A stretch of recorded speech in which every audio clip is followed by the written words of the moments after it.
the moment Clara Bellamy stepped off the stagecoach in Alpine, Wyoming Territory in the summer of 1878. Every head in the dusty Main Street turned to stare, not because she was beautiful, though she was, but because she stood 6 feet and 2 inches tall in her worn traveling boots. She had grown accustomed to the stares over her 22 years, the whispers behind gloved hands, the men who looked at her with interest until they stood and realized they would have to crane their necks to meet her eyes. Her mother had assured her that somewhere, somehow, she would find a place where her height would not matter. But her mother was dead now, and Clara had come west with nothing but a small inheritance and a determination to make a life where no one knew her story. The boarding house proprietress, a squat woman named Mrs. Henderson, looked Clara up and down with undisguised shock. "My word," she said, her hand fluttering to her throat. "You are a tall drink of water, are you not?" Clara forced a smile that did not quite reach her eyes. "I need a room, madam. I can pay for 2 weeks in advance."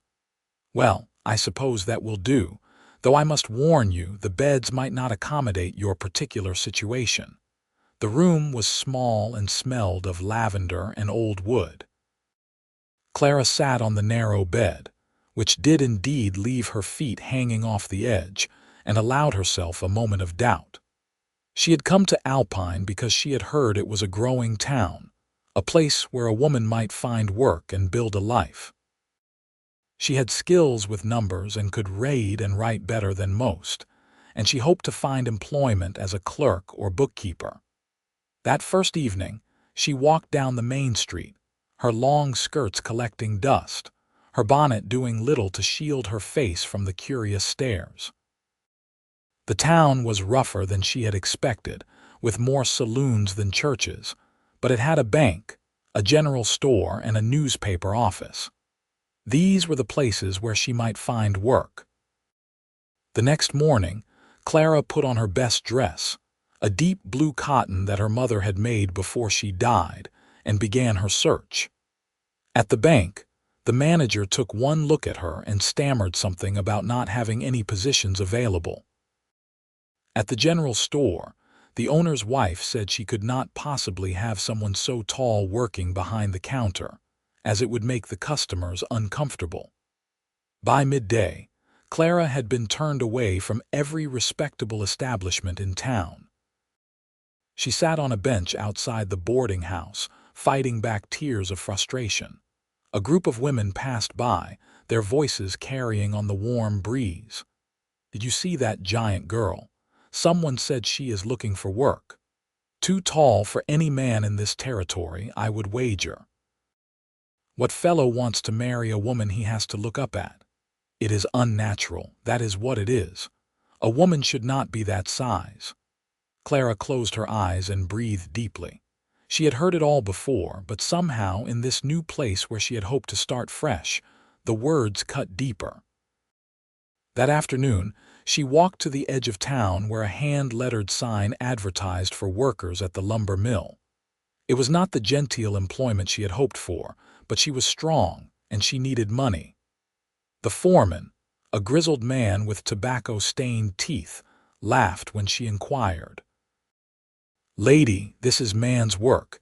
You would be crushed under a log before sundown." "I am stronger than I look," Clara said, drawing herself up to her full height. "I do not doubt that, but I cannot have a woman working here. The men would be too distracted, and besides, it would not be proper." Clara walked back toward town, her shoulders slumping despite her efforts to maintain her dignity. She had enough money for 2 weeks, perhaps 3 if she was careful. After that, she did not know what she would do. She was so lost in her troubled thoughts that she did not notice the commotion ahead until she heard the screams. A wagon had lost a wheel, and its load of heavy barrels was sliding toward a young boy who had frozen in fear on the dusty street. Without thinking, Clara ran forward, her long legs covering the distance in seconds. She grabbed the boy and pulled him out of the way just as the barrels crashed to the ground where he had been standing. The boy's mother rushed forward, crying and thanking Clara, who brushed off the gratitude and helped the wagon owner secure the remaining barrels. She was using her height to stack them when she felt someone watching her. She turned and saw a man on horseback at the edge of the crowd that had gathered. He was unlike any man she had ever seen. He sat astride a massive black horse, his shoulders broad enough to fill a doorway, his arms thick with muscle beneath his worn shirt. His hair was dark and fell past his collar, somewhat unkempt but clean. His jaw was covered with several days of beard growth, and his eyes, a striking blue-gray, were fixed on her with an intensity that made her breath catch. He had to be well over 6 feet tall himself, perhaps 6 feet 4 inches or more. Their eyes met, and for a moment the noise of the street faded away. Then he nudged his horse forward, dismounting with an easy grace that seemed at odds with his size. As he walked toward her, Clara realized with a shock that she had to look up slightly to meet his eyes. "You have a good head in a crisis," he said, his voice a deep rumble that seemed to come from his chest. "That boy owes you his life." Clara brushed the dust from her skirt, suddenly self-conscious. Anyone would have done the same. But not anyone did. You did. He held out a hand that was calloused and scarred. "Cade Garrison. I have a place up in the mountains about 15 miles from here." She took his hand, surprised by the gentleness of his grip despite his obvious strength. "Clara Bellamy, I just arrived in Alpine yesterday. I heard about you." At her startled look, he added, "Small town. Word travels fast. They are saying you are too tall for any man around here." Clara felt her cheeks burn with humiliation, but Cade's expression was not mocking. Instead, he studied her face with something that looked like approval. "They are fools," he said simply. "You look just right to me." Clara's heart did something strange in her chest, a flutter that she had never experienced before. She opened her mouth to respond, but Cade had already turned to help the wagon owner secure the load properly, his muscles flexing as he lifted the heavy barrels as if they weighed nothing. When the work was done, Cade came back to where Clara stood. "You looking for work?" "Yes, but no one in town seems interested in hiring me. I need someone who can keep accounts, manage supplies, and is not afraid of hard work. I have a timber operation up in the mountains. I come down once a month for supplies and to conduct business, but I need someone at the camp who can handle the bookkeeping and make sure the men are paid fairly and the supplies are ordered correctly. My last clerk ran off to the gold fields in Montana." Clara stared at him. "You want to hire me, but you do not know anything about me. I know you are brave and quick-thinking. I know you are looking for work and not finding it. And I know you are educated. I can tell by the way you speak." He crossed his arms over his broad chest. "The job pays $30 a month plus room and board. You would have your own cabin, separate from the men. I run a decent camp, no drinking, no gambling, no trouble. Any man who causes a problem answers to me, and I do not tolerate nonsense." Clara's mind raced. $30 a month was more than she could hope to make in town, even if someone had been willing to hire her.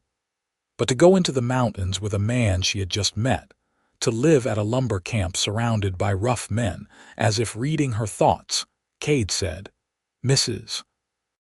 Henderson at the boarding house can vouch for my character. I have been doing business in Alpine for 5 years, and I have never caused trouble or broken my word. The camp also has a cook, an older fellow named Pete, who has a wife. She does the laundry and mending. You would not be the only woman there." "I need to think about it," Clara said, though she already knew what her answer would be. She had no other options. "Fair enough. I am staying at the hotel tonight and leaving at dawn tomorrow. If you decide to come, meet me at the livery stable at first light." He tipped his hat to her and walked back to his horse, mounting in one smooth motion. Clara watched him ride down the street, his broad back straight, and felt a strange mixture of fear and excitement. She had come west looking for a new life, and perhaps this was it, even if it was not what she had expected. That evening, she asked Mrs. Henderson about Cade Garrison.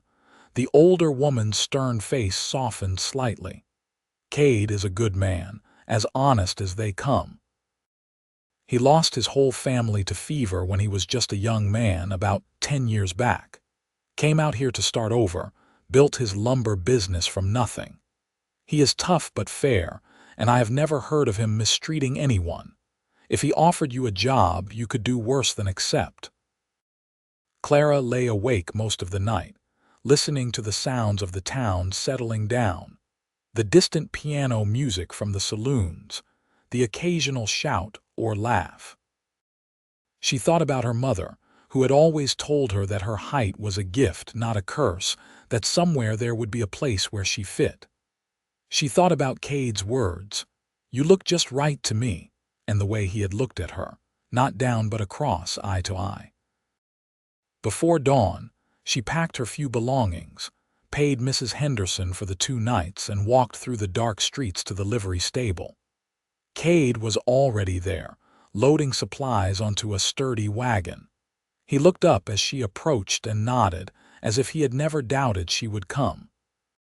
"You can ride up on the wagon seat," he said. "It is a long journey, but the road is decent this time of year." Clara climbed up onto the high seat, grateful for her long legs that made such maneuvers easier. Cade swung up beside her, and she was acutely aware of how close they sat, how the warmth of his body seemed to radiate in the cool morning air. They rode in silence as the sun rose, painting the sky in shades of pink and gold. The road wound upward, leaving the flatlands behind and entering a landscape of pine forests and rocky outcrops. Clara had never seen mountains up close before, and she found herself captivated by their rugged beauty. After a while, Cade began to talk, his deep voice mixing with the creak of the wagon wheels and the steady plodding of the horses. He told her about his lumber camp, how he employed 20 men during the busy season, how they cut timber that was used for building throughout the territory. He explained that she would be responsible for keeping track of what each man cut, calculating their pay, ordering supplies from town, and managing the camp's accounts. "Can you handle numbers?" he asked, glancing at her. "Yes, my father was a banker in Philadelphia. He taught me arithmetic and bookkeeping before he died." Cade nodded. "Philadelphia is a long way from here. My parents died within a year of each other. I had no other family, and the bank where my father worked offered me a position as a clerk. But the manager's son decided he wanted to marry me, and when I refused, they dismissed me. I had heard that the West offered more opportunities for women, so I used what little inheritance I had to come here." "Why did you refuse him?" Clara hesitated, then decided honesty was best. "Because he was only interested in me as a curiosity. He told his friends he wanted to marry the tall girl so he could show me off like a prize mare. I want more than that." Cade was quiet for a moment, then said, "You deserve more than that." Something in his tone made Clara's heart skip again. She glanced at him from the corner of her eye, taking in his strong profile, the way his large hands held the reins with easy confidence. She had never met a man who made her feel small, or at least not oversized, and she found the sensation both strange and oddly comforting. They stopped at midday to rest the horses and eat a simple lunch of bread, cheese, and dried apples. Cade showed Clara how to fill the canteens from a clear stream that rushed down from the mountains, the water so cold it made her teeth ache. "The camp is another few hours," he said, sitting on a boulder beside her. "I should tell you, the men are rough but decent. Most of them have been with me for years. They know I will not tolerate any disrespect toward women, but you might hear some coarse language." If anyone makes you uncomfortable, you tell me right away." "I can handle myself," Clara said, though she appreciated his protectiveness. "I do not doubt it," Cade replied, and there was something in his eyes, a warmth that made her look away, flustered.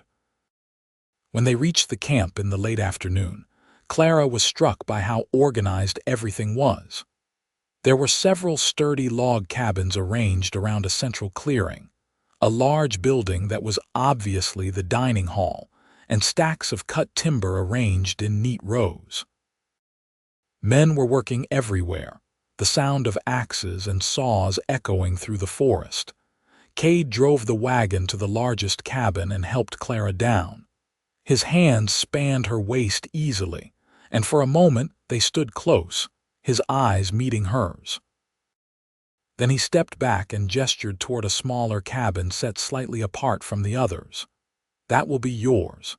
It is simple but clean. Pete's wife, Martha, made sure it was ready."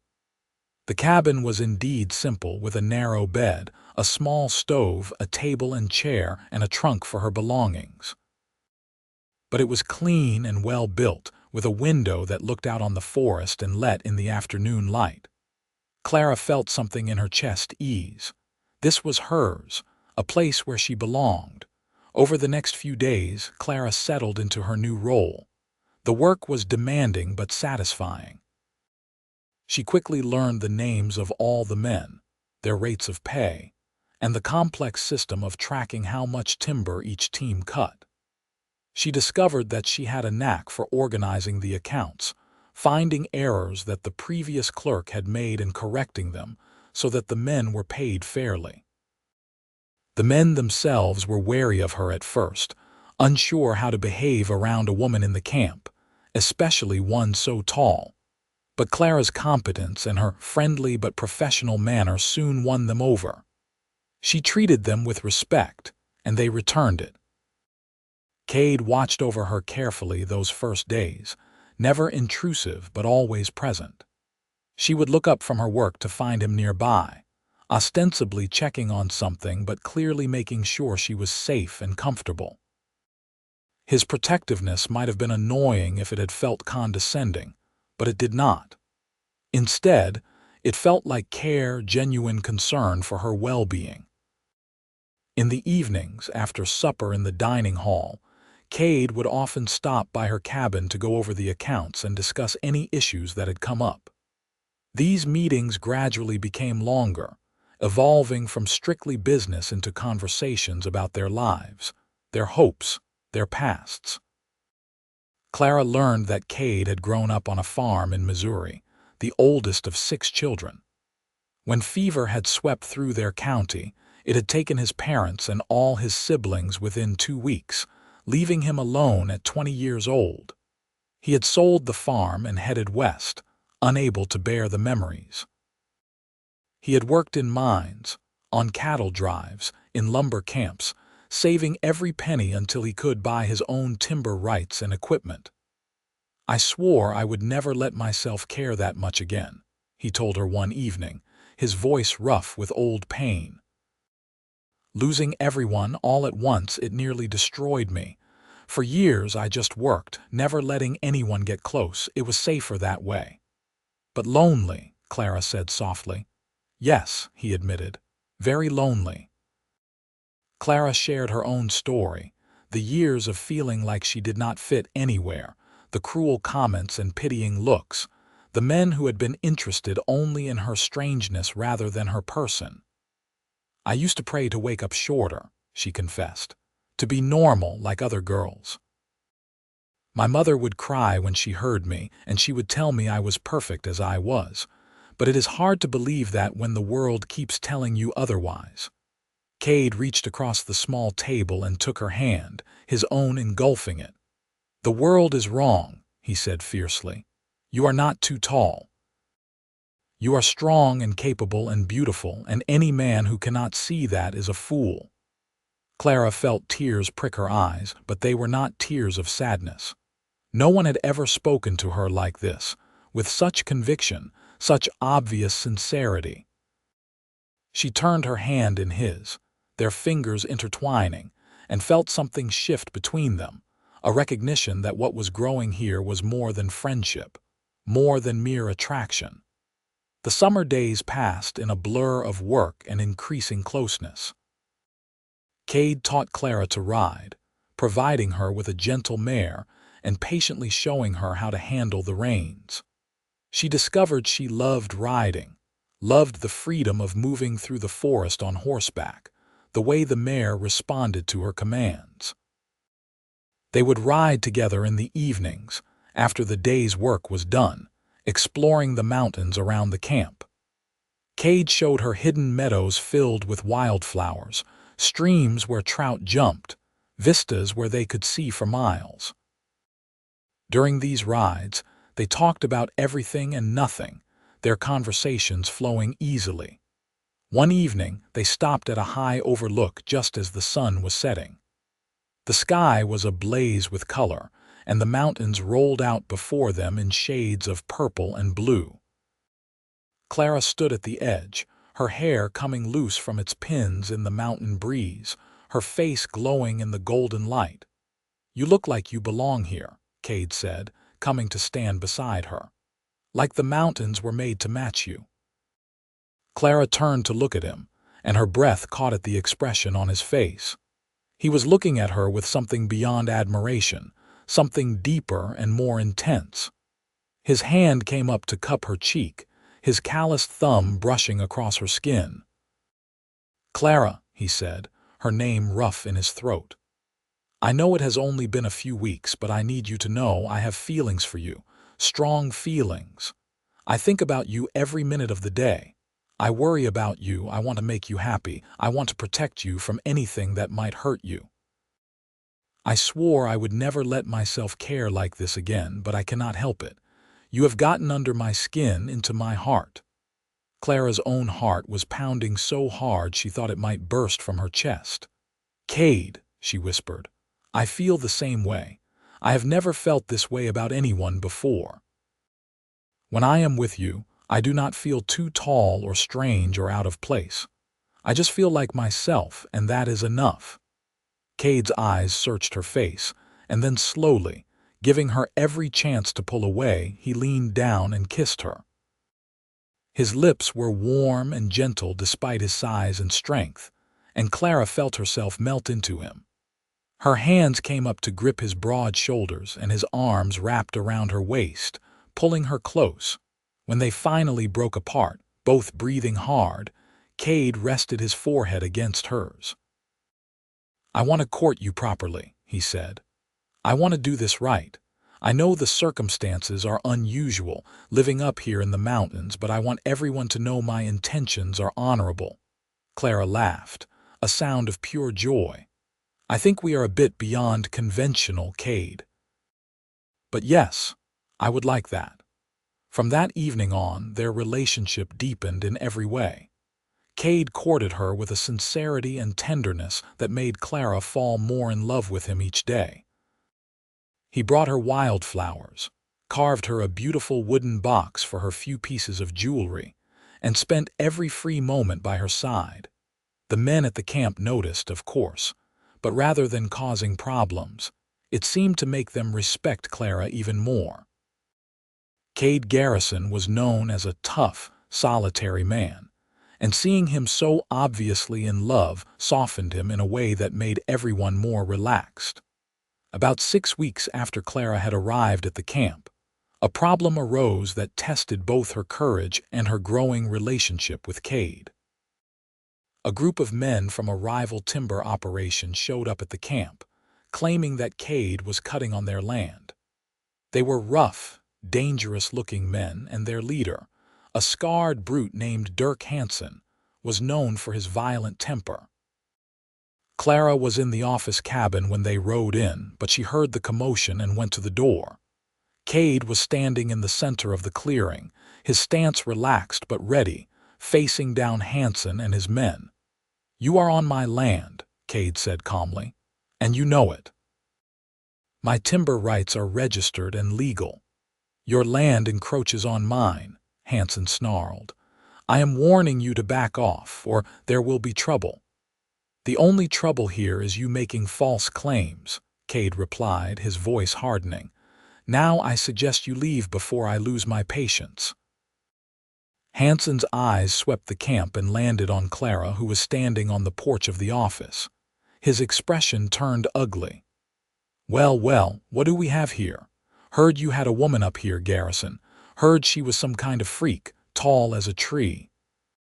Cade's whole body went rigid, and Clara saw his hands clench into fists.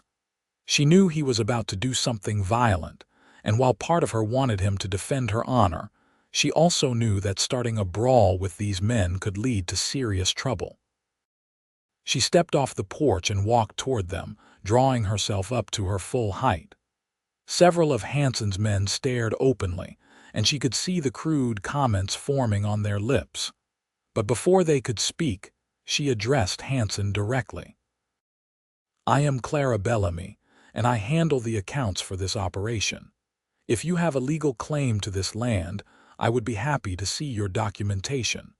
Otherwise, I suggest you stop wasting our time with baseless accusations." Her cool, professional tone seemed to catch Hanson off guard. He stared at her, clearly trying to think of a response.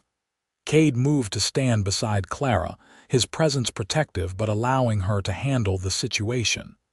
"You heard the lady," Cade said, his voice dangerously quiet. "Show us your documentation or get off my land." Hanson glared at them, but it was clear he had no legal claim. "This is not over, Garrison," he spat, then wheeled his horse around. His men followed, throwing hostile looks over their shoulders. When they were gone, Cade turned to Clara, his face still tight with anger. "Are you all right?" "I am fine," Clara said, though she was shaking slightly now that the confrontation was over.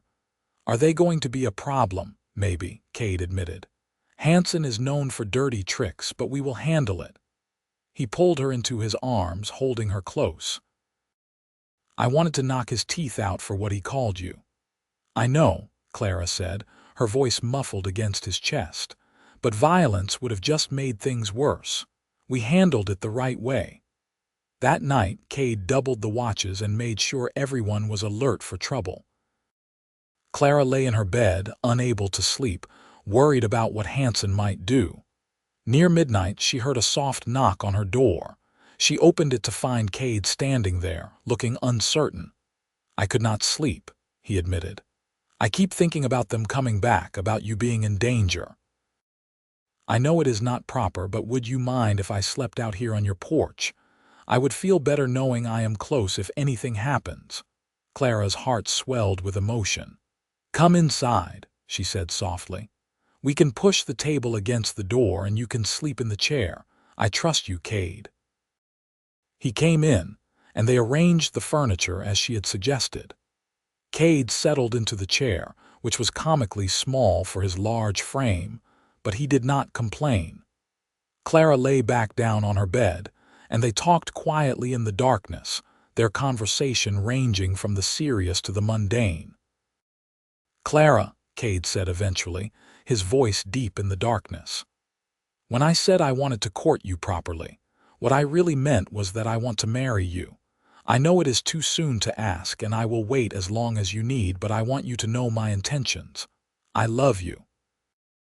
I want to spend my life with you, build a future together." Clara's eyes filled with tears, and she got up from the bed and went to kneel beside his chair. She took his large, rough hands in hers. "I love you too, Cade, and yes, when you are ready to ask, my answer will be yes." In the darkness, Cade leaned down and kissed her, a kiss full of promise and passion and tenderness. They stayed like that for a long time, holding each other, speaking in whispers about the future they would build together. The next few weeks were tense as they waited for Hanson to make his move. It came in the form of sabotage. Equipment went missing, cut timber was damaged, and one of the supply wagons was run off the road on its way down to Alpine. No one was seriously hurt, but the message was clear. Cade decided to go to the territorial marshal and file a formal complaint. He wanted Clara to stay at the camp where she would be safe, but she insisted on going with him. "We are in this together," she said firmly. "Besides, I have all the documentation of your timber rights and the accounts showing the damage Hansen has caused. You need me there." They made the journey to Alpine together, and then continued on to the marshal's office in a larger town called Jackson, about 30 miles further west. The marshal, a weathered man named Tom Crawford, listened to their complaint and examined Clara's meticulously kept records. "This is solid evidence," he said, looking impressed. "I will send some deputies to have a talk with Hansen. If he is behind these incidents, he will answer for it." While they were in Jackson, Cade took Clara to a small jewelry shop. The proprietor, a kindly older man, showed them his selection of rings. Clara found herself holding her breath as Cade examined them carefully. "This one," he said finally, holding up a simple gold band with a small diamond. "Does it suit you?" Clara nodded, unable to speak around the lump in her throat. Cade took her hand, and right there in the shop, in front of the delighted jeweler, he got down on one knee. "Clara Bellamy," he said, his blue-gray eyes intense and full of love. "You are the most remarkable woman I have ever known. You are brave and smart and beautiful, and you fit me perfectly in every way that matters. Will you do me the honor of becoming my wife?" "Yes," Clara said, tears streaming down her face. "Yes, Cade, I will marry you." He slipped the ring onto her finger, and it fit perfectly, as if it had been made for her. Then he stood and swept her into his arms, kissing her soundly while the jeweler applauded. They were married 2 weeks later in Alpine, in a simple ceremony at the small church. Clara wore a new dress that she had purchased in Jackson, a beautiful cream-colored silk that made her feel like a princess. Cade wore a new suit that strained across his broad shoulders, his hair neatly trimmed, his face clean-shaven. Mrs. Henderson from the boarding house attended, along with several of the townspeople who had gotten to know Clara during her brief stay. All the men from the lumber camp came down for the wedding, scrubbed clean and on their best behavior. Pete gave Clara away, and Martha cried happy tears throughout the ceremony. The minister spoke about love and commitment, about building a life together in this wild land. When he pronounced them husband and wife and told Cade he could kiss his bride, Cade took Clara's face in his hands and kissed her with such tenderness and passion that several people in the congregation sighed. They had a simple celebration at the boarding house, with food and music and dancing. Clara danced with Cade, and for the first time in her life, she danced with a man without having to bend down, without feeling awkward or oversized. They moved together perfectly, his strength and her grace complementing each other. As the sun set, they rode back up to the mountains together, to the camp that was now their home. Cade had surprised Clara by building an addition onto her cabin, creating a larger space with a real bedroom and a proper sitting area. The men had helped, and they had even made furniture, including a bed that was long enough to accommodate both of them comfortably. That night, in their marriage bed, Cade and Clara came together with love and passion. He was gentle with her, mindful of her inexperience, showing her the depths of physical love with patience and care. Clara had never imagined such intimacy could exist, such a complete joining of two people.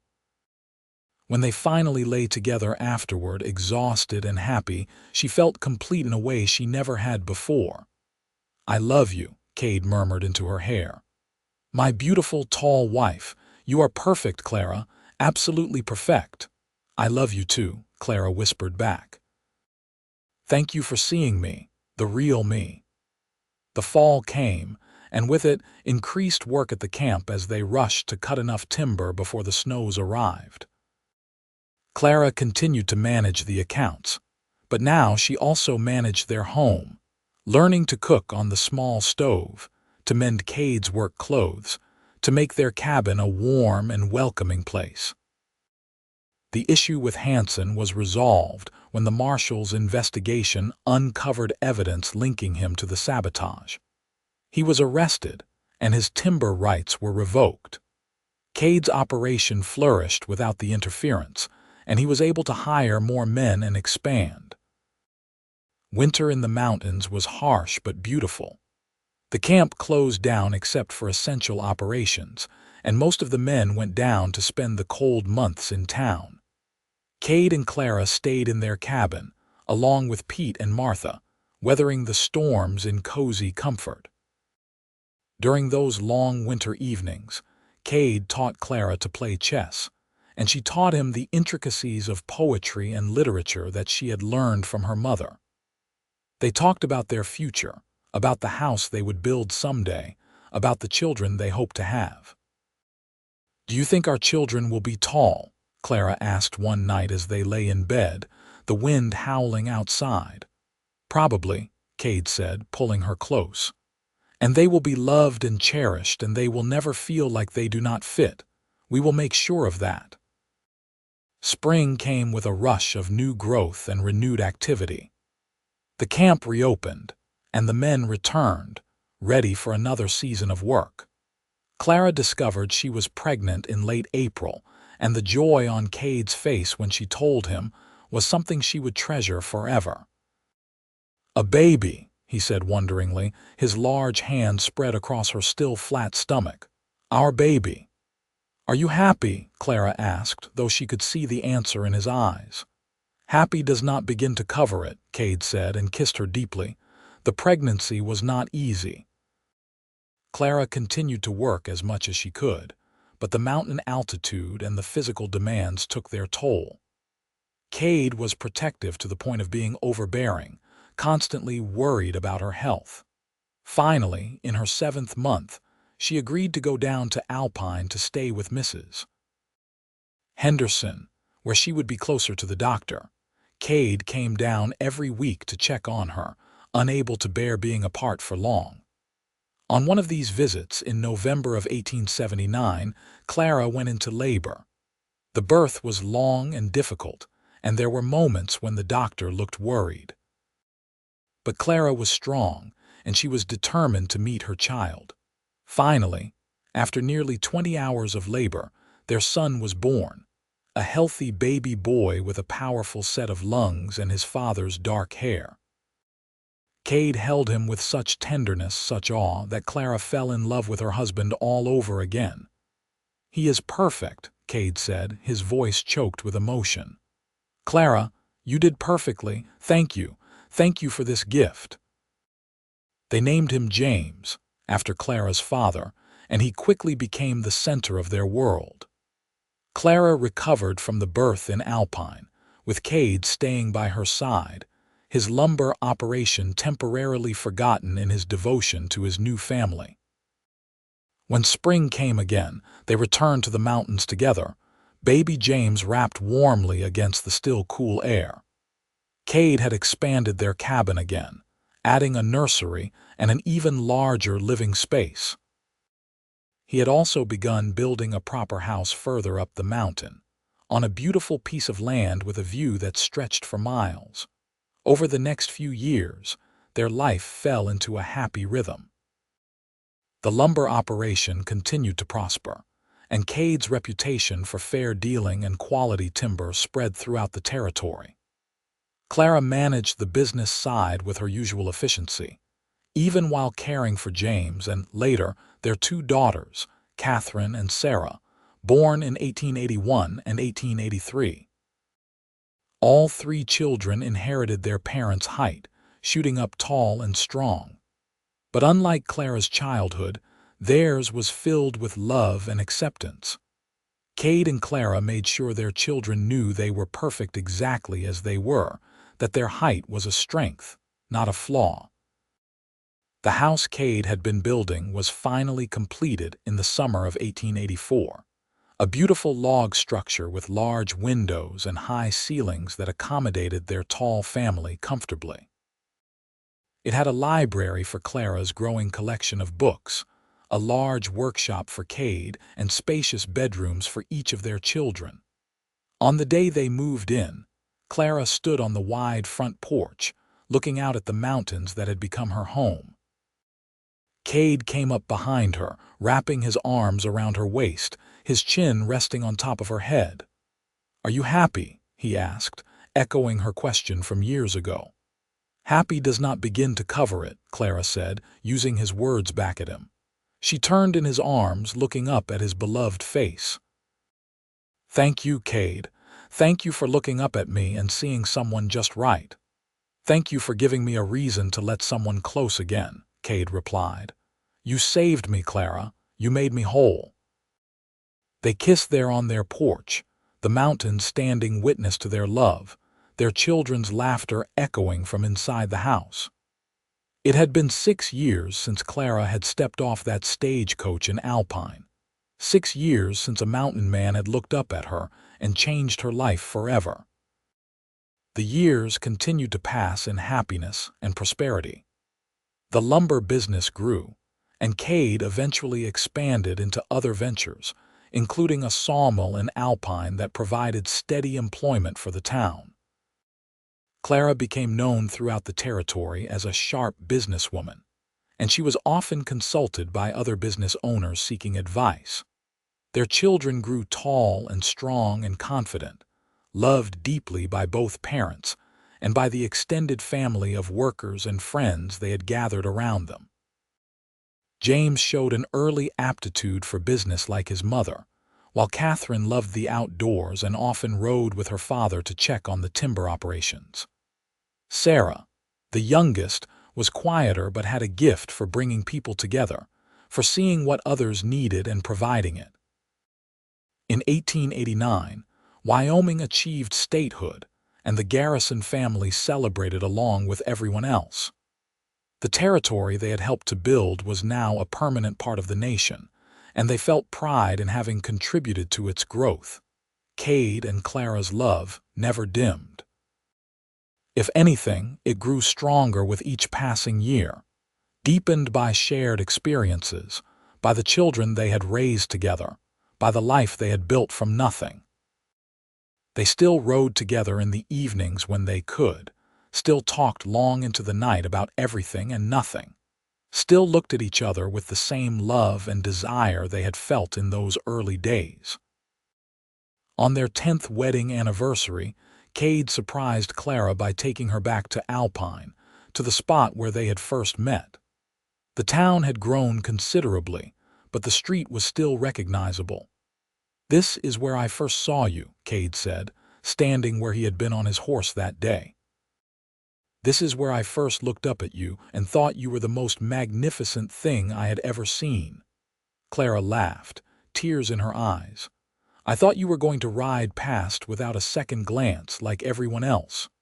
"Impossible," Cade said, taking her in his arms. "You were, you are, you always will be the most beautiful woman in the world to me. The perfect height, the perfect everything. You are just right, Clara. You always have been." They kissed there in the street, not caring who saw, lost in each other and in the memory of that first meeting that had changed both their lives. As the new decade of the 1890s began, the Garrison family was firmly established as one of the most respected in Wyoming. Their business interests had expanded to include not just lumber, but also cattle and real estate. Cade served on the town council in Alpine, working to bring improvements like a proper school and a hospital to the area. Clara founded a literacy program, teaching adults who had never had the opportunity to learn to read. Their children were growing into remarkable young adults. James, at 13, was already showing the strength and business acumen of both his parents. Catherine, at 11, was fearless and adventurous, a natural leader. Sarah, at 9, was the heart of the family, always making sure everyone felt loved and included. The lumber camp, where everything had begun, was still operating under Cade's management, though he had promoted Pete to foreman and spent less time there himself. The cabin where he and Clara had fallen in love was maintained as a retreat, a place they could go when they wanted to escape and remember their early days together. One evening, in late spring of 1891, Cade and Clara rode up to that cabin, leaving the children with Martha for the night. They sat on the porch, watching the sunset paint the mountains in shades of purple and gold, just as they had done so many times before. "You ever regret it?" Cade asked suddenly. "Coming up here, marrying a rough mountain man, living this hard life?" Clara looked at him in genuine surprise. "Regret it? Cade, this is the best decision I ever made. You gave me everything I ever wanted, everything I never even knew I could have. You gave me love, respect, a family, a home. You made me feel beautiful and valued and exactly right for the first time in my life. How could I regret that?" "I just want to make sure you are happy," Cade said, taking her hand. "You could have had an easier life, a more comfortable one." "I do not want easy or comfortable if it means not having you," Clara said fiercely. "You are my life, Cade, you and our children, this wild, beautiful place, our home. I would not trade it for anything." Cade pulled her close, and they sat together as the stars began to appear, one by one, in the darkening sky. The mountains that had witnessed their love story stood silent and eternal around them, and the night breeze carried the scent of pine and possibility. In the years that followed, their story became something of a legend in Wyoming. The tale of the woman who was too tall and the mountain man who looked up at her and said she was just right was told around campfires and in saloons, a reminder that love could be found in unexpected places, that what the world saw as flaws could be someone else's perfection. Their children grew and married and had children of their own, all tall and strong and confident. The Garrison name became synonymous with integrity and success, but also with love and family. Cade and Clara watched their grandchildren grow with joy, seeing their legacy carried forward not just in business, but in the values they had instilled. In 1905, on a summer evening much like the one when they had first kissed, Cade and Clara stood on the porch of their house, now expanded again to accommodate their growing extended family. They were both in their 50s now, their hair touched with gray, but their love was as strong as ever. "We built a good life," Cade said, looking out at the land they had developed, the family they had raised. "We did," Clara agreed, leaning against his solid strength. "And it all started because you looked up at me." "Best thing I ever did," Cade said, turning to kiss her forehead. "Looking up at my just right wife." They spent that evening surrounded by their children and grandchildren, the house filled with laughter and love. James and his wife brought their 3 children. Catherine, who had married a rancher, brought her twins. Sarah and her husband, a doctor, brought their 4 children. The house rang with noise and joy, with the beautiful chaos of a large, loving family. As Clara put the youngest grandchild to bed that night, singing a lullaby her mother had once sung to her, she felt a profound sense of peace and gratitude. The little girl, tall for her age, looked up at Clara with trusting eyes. "Grandma, my teacher said I am too tall," the child said sleepily. "She said I should not grow so fast." Clara's heart clenched, but she smiled gently. "Your teacher is wrong, sweetheart. You are growing exactly the way you are meant to grow. Being tall is a gift, not a problem. It means you can reach high, stand strong, and see far. Never let anyone make you feel like you are too much of anything." "Grandpa is tall too," the child said, "and he says I am perfect." "Your grandpa is very wise," Clara said, kissing the child's forehead. "Now sleep, my tall, perfect girl." After all the grandchildren were asleep, the adults stayed up talking, the conversation flowing easily between topics. Cade and Clara sat together, his arm around her shoulders, her head leaning against his chest, the picture of a couple who had weathered decades together and come through stronger. Later, in their own room preparing for bed, Clara stood before the mirror and caught Cade watching her. Even after all these years, his gaze still made her heart flutter. "What are you thinking?" she asked. "I am thinking about the day we met," Cade said, coming to stand behind her. "About how scared I was to feel something again after so many years of being alone, about how you were worth the risk." "I was scared too," Clara admitted. "Scared to hope that someone could really accept me, love me as I was." "I do not just accept you," Cade said, turning her to face him. "I cherish you. You are the best thing that ever happened to me, Clara. Then, now, always." They held each other in the quiet of their room, surrounded by the life they had built, the family they had created. Outside, the mountains stood eternal under the stars, the same mountains that had witnessed their first meeting, their first kiss, their wedding, the birth of their children. As they climbed into their specially made bed, long enough and wide enough for their tall frames, Clara thought back to that girl who had stepped off the stagecoach in Alpine, so unsure and afraid. She thought about all the voices that had told her she was too much, too tall, too different. And she thought about Cade, the mountain man who had looked up at her and seen not a problem but perfection. The decades continued to roll by, each year adding new memories, new joys, occasional sorrows, but always, always love. They celebrated their 25th anniversary, then their 30th. Their children's children grew and began to have families of their own. Cade eventually stepped back from the day-to-day running of the business, turning it over to James while he remained in an advisory role. He spent more time at home with Clara, and they took long rides through the mountains they both loved, revisiting the places that held special memories. Clara's literacy program had expanded into a full school that served children throughout the region. She took particular interest in encouraging the girls, making sure they knew they could be anything they wanted to be, that physical differences or societal expectations did not have to limit them. In 1918, as America emerged from the Great War and the world seemed to be changing rapidly, Cade and Clara celebrated their 40th wedding anniversary. Their entire extended family gathered for a celebration that lasted 3 days. There were Garrisons everywhere, all tall and proud and successful, all carrying forward the values of integrity, hard work, and love that Cade and Clara had instilled.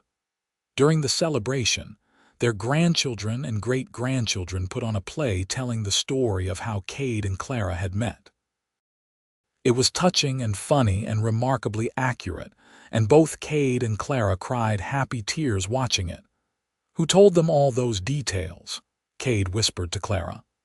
"I may have shared some stories over the years," Clara admitted with a smile.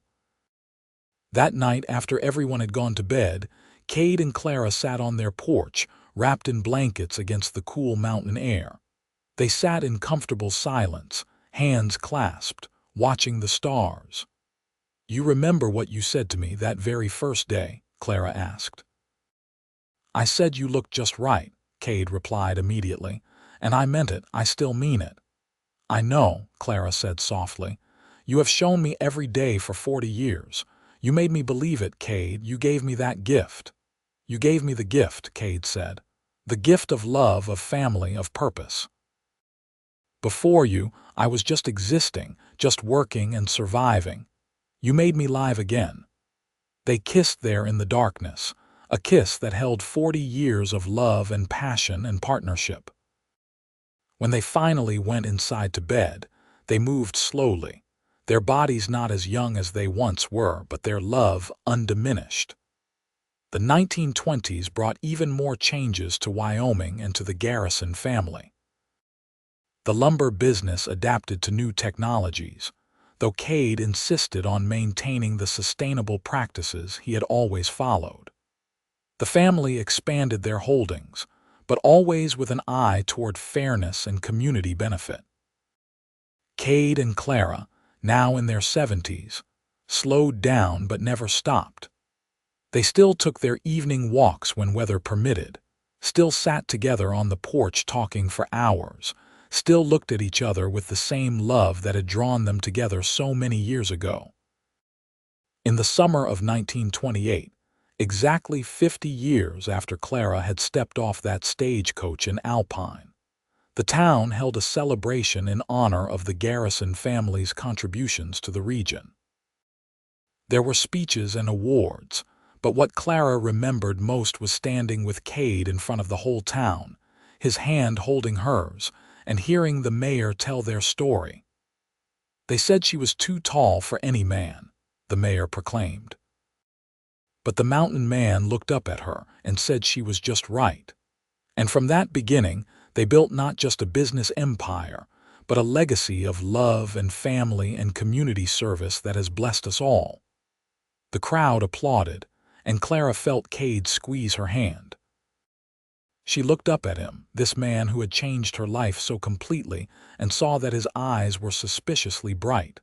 50 years, he said softly for her ears only, and I would do it all again exactly the same. So would I, Clara whispered back. Every single moment. As they aged into their 80s, Cade and Clara remained inseparable. They moved a bit slower, needed more rest, but their love never wavered.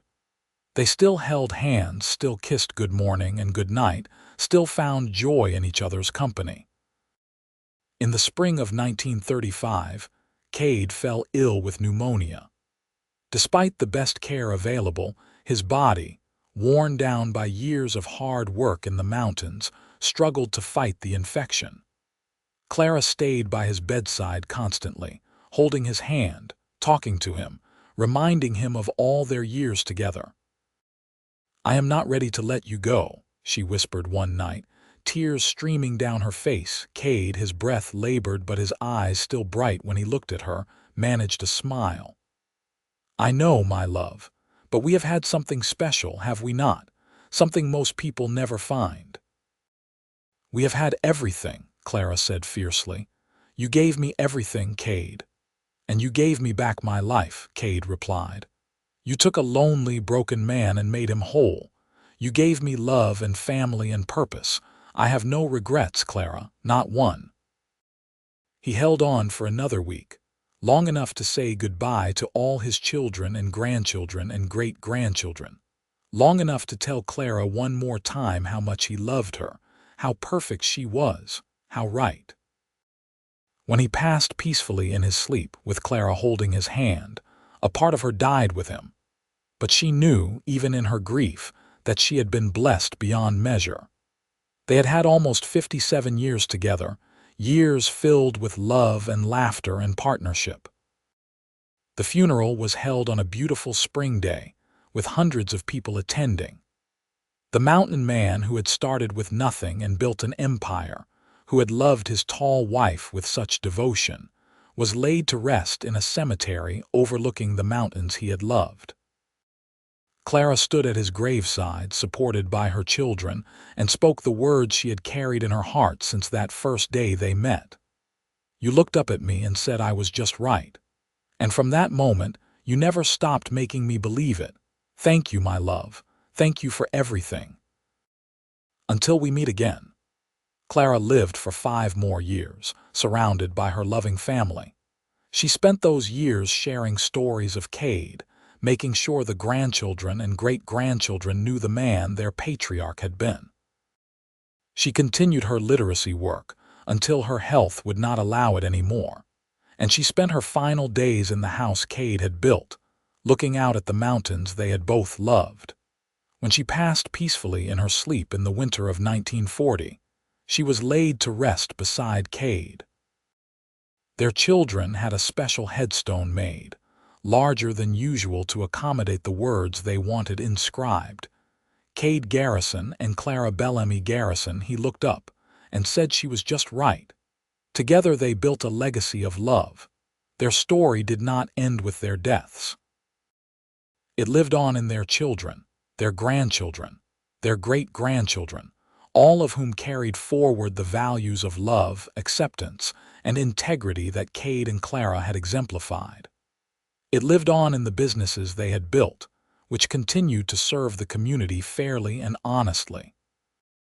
It lived on in the school Clara had founded, which educated generations of children. But most of all, it lived on in the hearts of those who heard the tale, the story of a woman who was too tall and a mountain man who looked up at her and saw perfection. It reminded people that love could be found in unexpected places, that what the world saw as flaws could be someone else's treasure, that acceptance and devotion could build something that lasted far beyond a single lifetime.